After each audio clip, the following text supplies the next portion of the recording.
know, I love what I'm doing right now. It's actually I feel like I was meant to do it, but I'm not going to talk about Uber right now. I'm going to talk about how in my situation, family wise, with my mother being in the hospital again, and then at some point, it's almost like the universe wants you to have eight arms where you need to be different places at one time. And that creates stress, I think, for anybody. But the one beautiful thing that I see what God is doing and what God has done is that you have to step back and say, okay, I can only do this and I can only do that so that it's done right and successfully. And that still involves multitasking. I'm not eliminating multitasking. It's just that you can't do everything for everybody all the time with all the responsibilities that you have.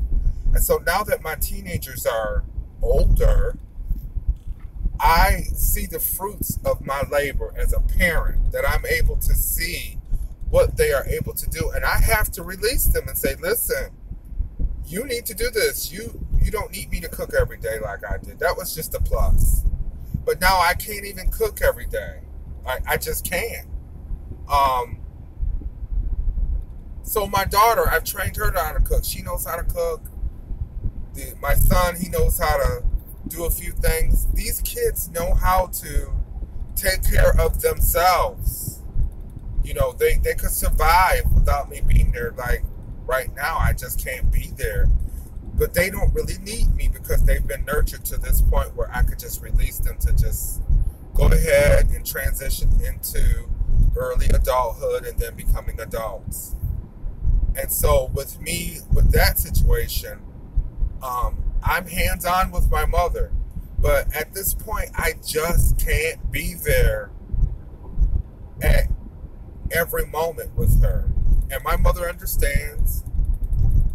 But looking at my children, being able to see about her, I just drop them off. So I don't even have to be there. But what I realize is that those are representations of myself. As parents, our kids really are us in different manifestations. So that's why it's important to really make sure that you put yourself in your children, because they need us. And when crucial times come up in life where you just can't be there for everybody all the time, that's when you look to your children and say, I've trained you, I've been with you, I've shown you how to do this and that and that. Now I need you to go do it. I need to release you because I'm transitioning to another place in life where I have to be responsible for other things now. So I can't be there with you all the time anymore. That's the beauty of it, where I almost allowed myself to get stressed.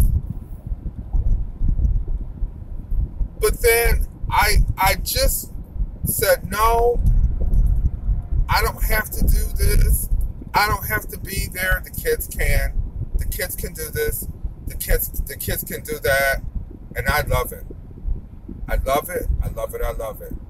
So I wanted to say this just to share with you guys about how as parents, we just really need to pour in our kids.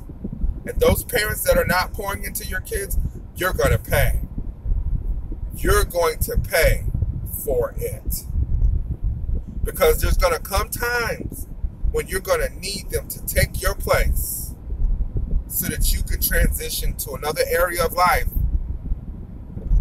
You're going to pay the price for that, for not pouring into your kids. Leaders, supervisors, managers, you know you need to pour into the people that are under you. Pour into them. Because when God wants to transition you and take you to another place in Him, and your people that are under you are not trained, you're going to pay the price for that. I'm talking to leaders across the land. all should be able to, if you're a leader, you should be prepared and be ready to duplicate yourself.